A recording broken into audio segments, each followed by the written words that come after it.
让我们一起来领受上帝的话，记载在新约圣经加拉太书3章15到29节。和本圣经在263页，其他的版本请看荧幕。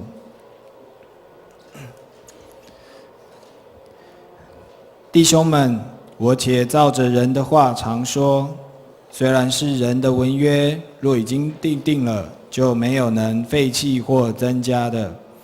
所应许的原是向亚伯拉罕和他子孙说的。神并不是说众子孙，指着许多人，乃是说你哪一个子孙指着一个人，就是基督。我是这么说。神预先所立的约，不能被那430年以后的律法废掉，叫应许归于虚空。因为承受产业若本乎律法，就不本乎应许。但神是凭着应许，把产业赐给亚伯拉罕。这样说来，律法是为什么有的呢？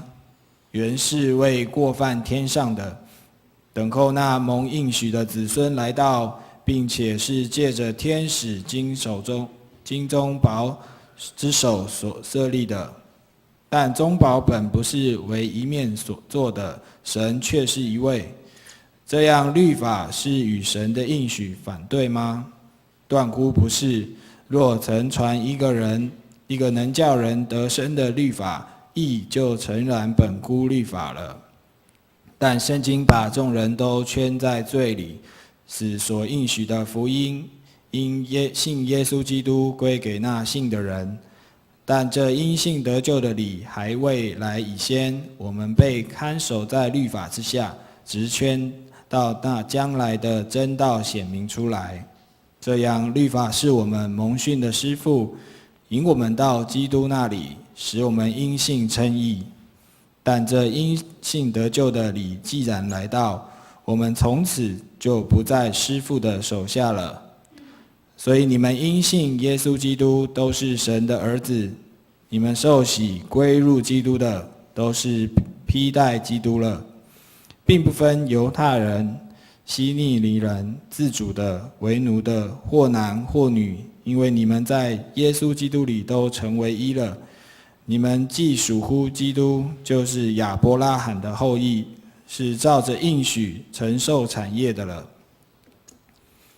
以上，这时候请本堂许承凯牧师来讲道，题目是“是真的，是真的”。我们同心来祷告，父上帝，我们谢谢你，谢谢你真实的应许要临在我们每个人身上，求你的圣灵亲自带领我们来遇见你那真实的应许。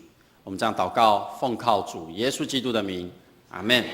各位弟兄姐妹，大家平安。是真的，我们常常会说是真的吗？我会有个问号。但今天的这个题目是一个惊叹号。但在这惊叹号之前，我们常常会用很多的问号。上个月4月25号，尼泊尔发生大地震，我们无法得知那边的状况，我们只能透过因为现代科技媒体的协助之下，我们可以大约了解许多的事情。我们似乎在我们都希望能够眼见为凭，所以在透过科技媒体的协助，我们可以知道在尼泊尔那个地方地震之后的一些状况，但是我们却无法真正的了解到底那边怎么了，我们无法了解到底那边人民现在生活的如何。在2011年3月11号日本大地震之后，隔年因着总会的义工团去那边协助重建救灾，牧师有幸参与在2个梯次当中，在这个过程里面，才真实的去看到地震过后的那个景象，是我们无法从媒体、从新闻的画面当中去感受得到。我们只能看到的是部分的状况，我们无法真实的进入到当地居民百姓他们的生活里面，所以我们无法去了解真正的状况，我们无法亲身去体验。在那2次的义工团的服务当中，跟日本的友人有很多的交谈，虽然我的日语不太懂，他的中文也不太行，我们透过英文彼此的一个分享当中，我们有一些怀疑的时候，这个日本的友人他学会了一句话：真的吗？假的吗？他会怀疑，如同在我们现在的生活当中，我们在面对许多的事情的时刻，我们都不仅要问这是真的吗？还是假的？从去年一直到今年，我们的食品安全从黑心油、塑化剂等等这些食品，到最近的茶的问题，我们都不仅要问到底什么是真的我们可以吃，什么是安全的我们可以放心。我们在生活当中，我们不断的一直在问，这个是真的吗？其实教会附近的商圈，在这几年当中有一些不同的变化，有一些商家的进驻，在中华路上都已经开始产生一些变化，在中正路上也有一些连锁的商店的进驻。我们是否有注意到，在我们生活当中的这些变化？就举一个很明显的变化，在中正路与复兴路口那个人行地下道不见了。我们是否有注意到，其实在我们的生活当中有许许多多的改变？我们真的有眼见为凭吗？其实我们有没有注意到，在我们教会的附近，已经有许多的教派开始纷纷设立聚会所、设立教会了呢？那我们要如何与这些教会或其他的教派，从他们的教义当中，我们去分辨、确认我们所信的是真的吗？其实，在信仰的道路上，我们也常常会遇到真的与假的问题。当耶稣受洗之后，耶稣被圣灵带到旷野里面接受试探，试探者魔鬼这样跟耶稣说：你既然是上帝的儿子，你就把这地上的这些石头变成面包吧。耶稣的回答是：圣经说，人的生存不是靠着食物，而是靠着上帝所说的每一句话。试探者继续带着耶稣到了圣城，站在圣殿的最高的地方。他说：你既然是上帝的儿子，那你就跳下去，因为圣经说，上帝他要为你吩咐他的天使，他要用手托住你的脚，使你的脚不至于在石头上碰伤。耶稣的回答是：不可试探主你的上帝。最后，这位试探者魔鬼带着耶稣上了一座很高的山。他说：如果你跪下来，你现在所看到的万国和地面上所有一切的荣华富贵，我都给你。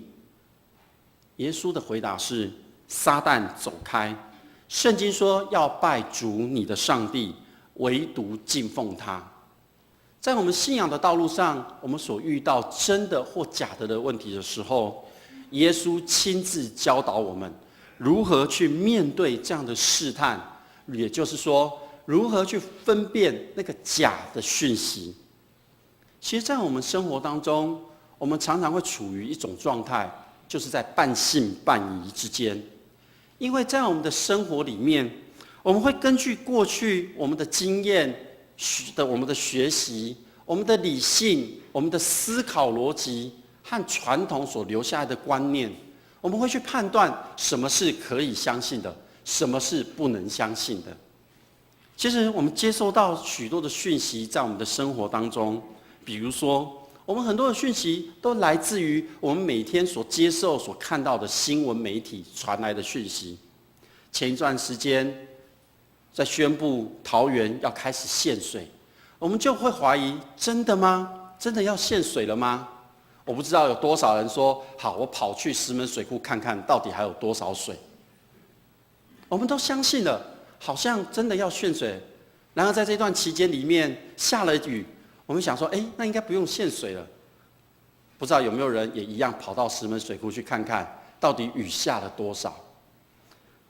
或者是说夏天即将到了，台电又说电不够了，我们要节约用电。其实我们都会接收到许多的讯息，包括台风的消息，包括这社会上新闻等等的事件，我们都会不断的在做判断以及选择哪一些是我们所相信、我们接受了，哪一些是我们怀疑的，甚至有一些是我们根本就不相信。所以，按照着我们过去的经验、我们的学习、我们的成长，我们可以做出我们相信或不相信的决定。那么，我们今天对于我们的信仰态度又是如何呢？你相信吗？有人说我信，但是你信的是全部呢，还是你有所选择？在今天的经文，我们所读到的第15节，保罗用一个大家能够了解的方式来说明上帝与人立约的这一件事，它是一个真实的应许，它是一个真实的应许。他说，当有两个人同意某一件事的时候，并且签订契约，没有人可以增减。同样的，上帝已经向亚伯拉罕以及他的子孙立了应许，这是上帝主动与人的立约。上帝立了这个约，并答应持守这个约定。所以保罗说，这个约定在之后那430年才出现的律法，不能够破坏这个约定，破坏到取消上帝的应许。保罗带领我们回到亚伯拉罕的时代，然后再到摩西的时代。这当中虽然没有提到摩西，但是旧约中的记载，律法就是透过摩西而来的。所以当上帝呼召亚伯拉罕离开迦勒底的乌尔的时候，他应许给亚伯拉罕要得到无法计算的子孙，而且要把土地赐给他和他的后裔，而且要他使地上的万族都因他的子孙而得到福气。这是上帝赐给亚伯拉罕一个极大的应许。后来不但的再一次向他的儿子以撒重生了一次，也向雅各再说了一次。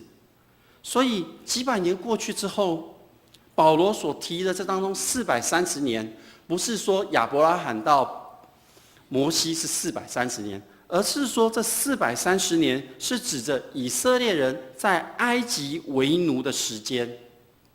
在这当中，上帝兴起兴起摩西，借着摩西解救以色列人脱离被奴役的生活，并且在西乃山赐下律法给他们。但是亚伯拉罕的应许依然存在。所以我们在这边我们可以看见，上帝对于亚伯拉罕以及对摩西其实是有不一样的一个原则的存在。上帝给亚伯拉罕的应许是，我要指示给你一个地方，我要赐福给你，我要等等等等。但是上帝给摩西的却是一个律法，就是十诫。所以律法与应许，我们需要将它分辨得很清楚。无论在时间、地点或人物、环境，其实律法与应许其实有一些差别的。上帝给亚伯拉罕的应许是我要，是从上帝那里主动给的。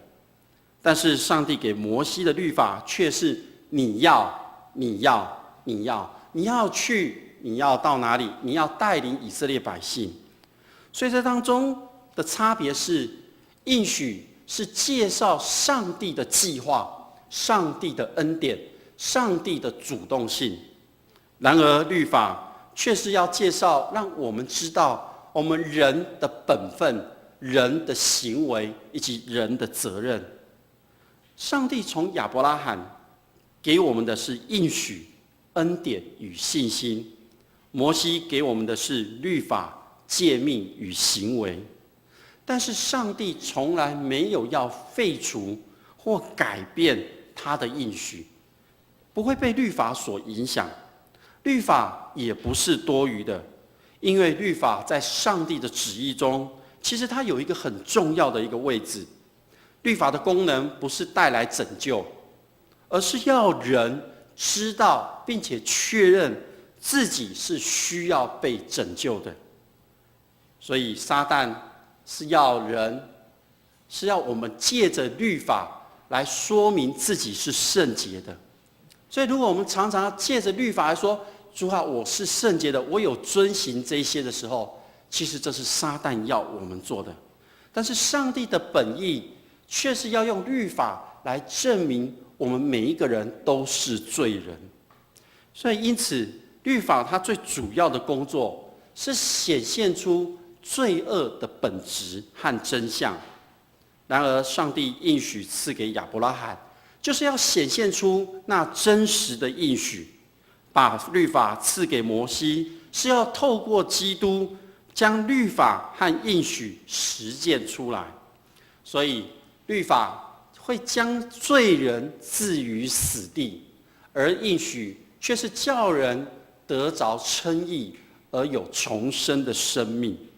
所以保罗再进一步的说明说，从应许到律法，从应验这个应许的过程当中，它不单单只是一个旧约的历史，不单单只是犹太人的历史，这就是我们在座的每一个人的一生，也就是我们每一位基督徒的一生都是如此。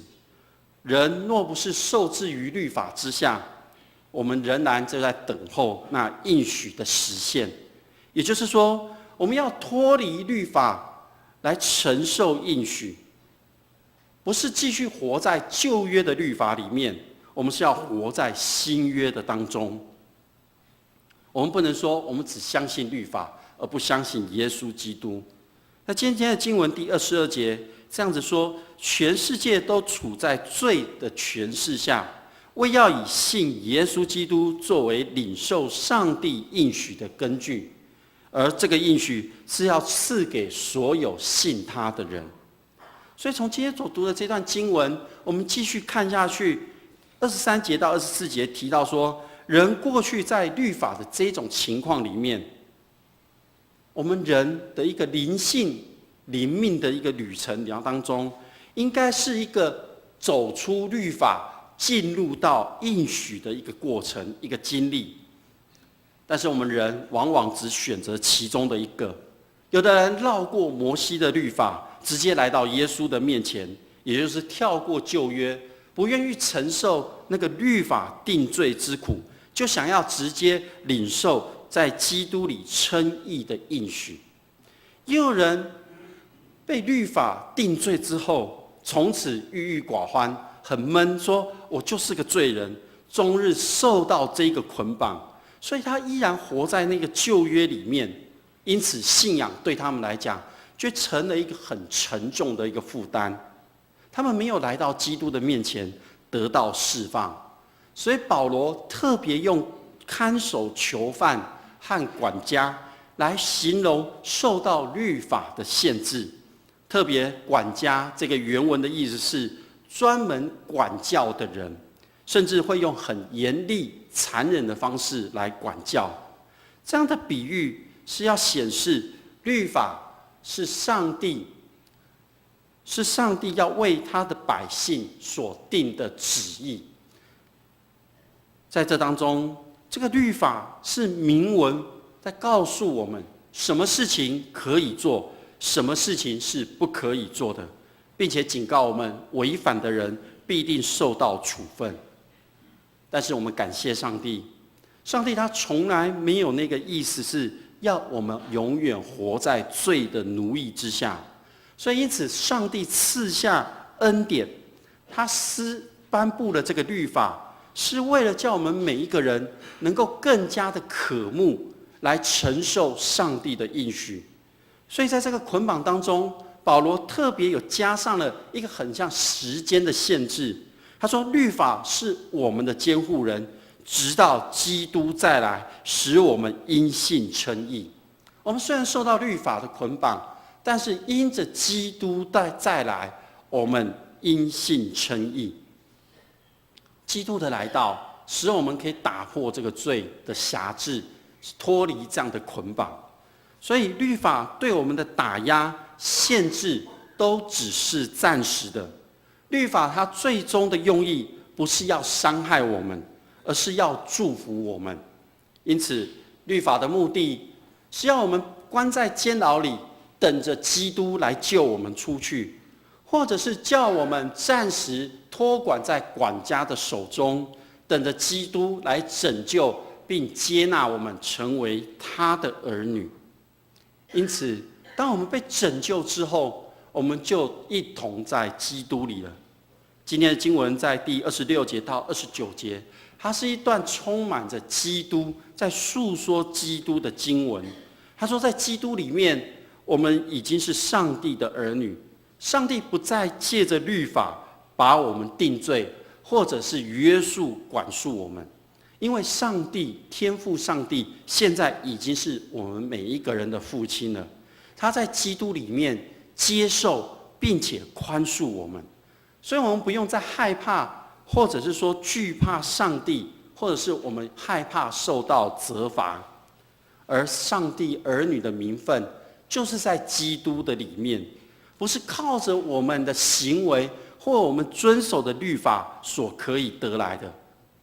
这个名分是借着信而得以在基督里面，而且我们通过洗礼，我们每一个人跟基督联合在一起，所以我们的内在的信与外在的洗礼，就完成了我们在基督里面成为上帝儿女救赎恩典的这个记号。所以在基督里面，我们是一体的。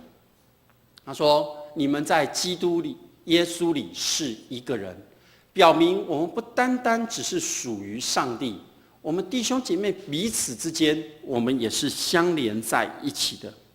所以上帝应许亚伯拉罕，万民都要因他的后裔而得福。所以当基督来的时候，就成就了这件事，万民因亚伯拉罕的后裔而得福。世上所有的种族，每个人的肤色，说不同语言的人，都包括在这当中。所以在基督里，我们每一个人都是平等的，我们都蒙受上帝在基督里所赐下那白白的救恩，我们一同来领受。所以在基督里的平等，在教会里面，我们就转化成为团契，在基督里面彼此相爱。所以这个平等是不分阶级的。其实在整个社会的，或者是说整个世界的历史里面，每一个社会都有所谓的阶级制度。这个阶级制度，人就会去比较你的出身如何，你有多少的财富，你有没有特权，或者是你接受了多高等的教育。如果我们将这放进去的时候，人与人之间就会越来越分开，人与人的距离就会越来越大。但是这样的一个阶级，在基督里面，它却是毫无意义的。所以保罗在经文当中也特别提到，不分男或女，因为在过去的时代，妇女常常受到不一样的对待。所以在基督里，不论你的性别，男人或女人，都是一样的平等的。不过在这边要特别提醒，不是说基督徒要消除掉种族、肤色、阶级、性别，而变成看不见一个人，而忽略了对于文化、教育背景毫无感觉，而是说我们每一个人，我们都有种族、文化与性别。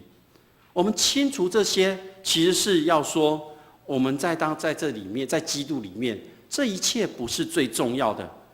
种族、文化、性别，它依然存在，但是它却不是成为彼此相爱的一个阻碍。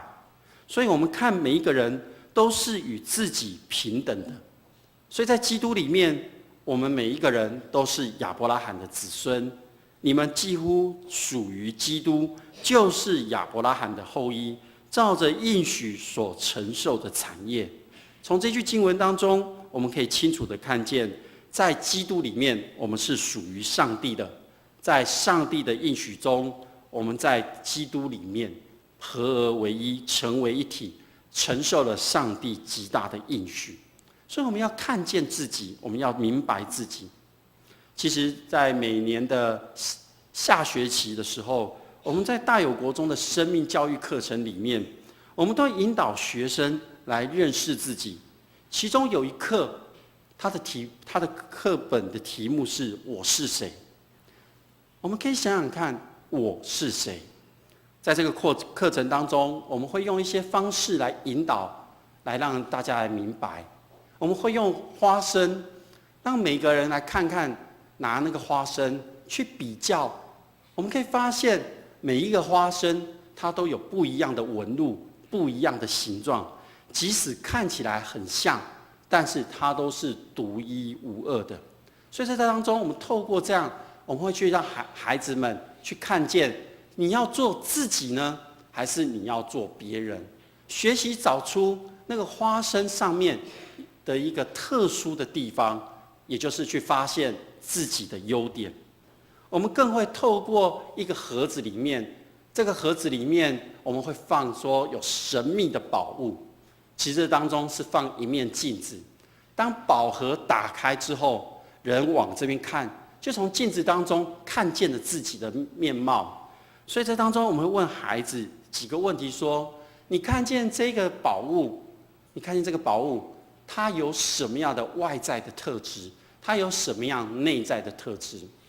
在这个生命教育课的结语，我们都会告诉孩子，我们常常会对自己内在的那个特质，我们会忽略了。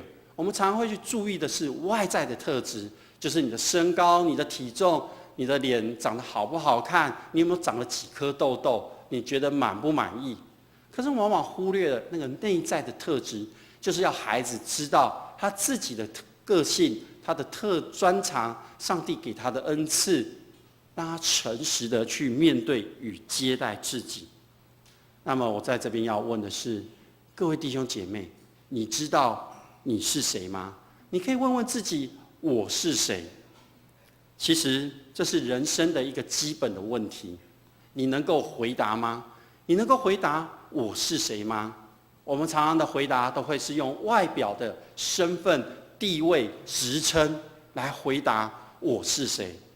但是在基督里面，我们可以像托斯德他的一个注解里面，他这样说，他说在基督里面，我是上帝的孩子，在基督里，我是上帝救赎的人。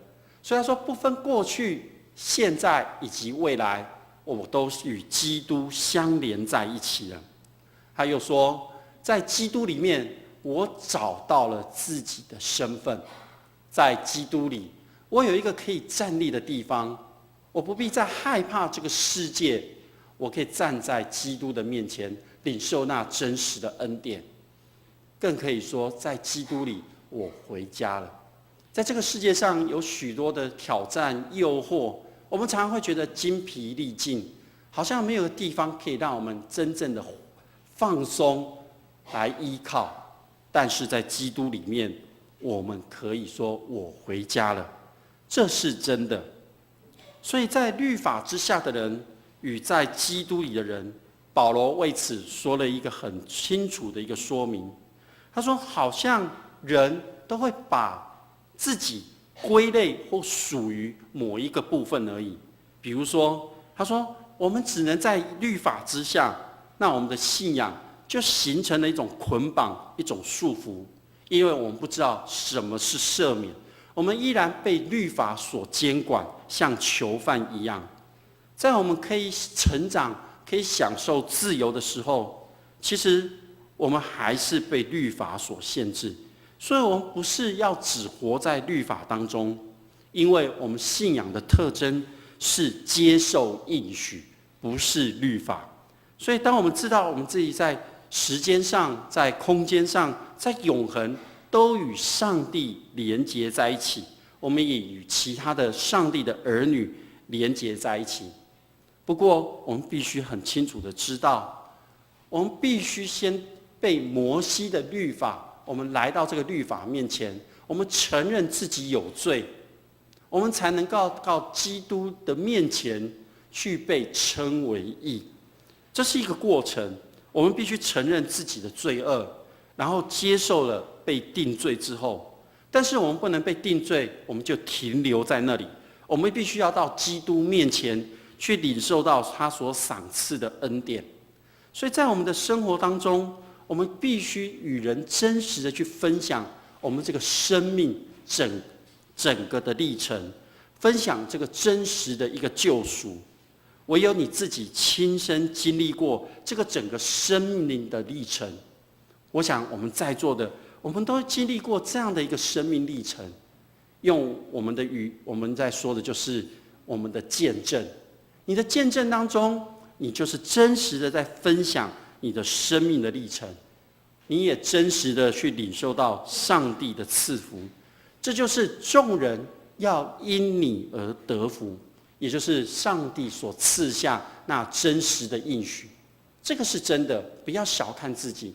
我们每个人都可以使别人因你得福，因为你领受了从上帝那边而来的恩典。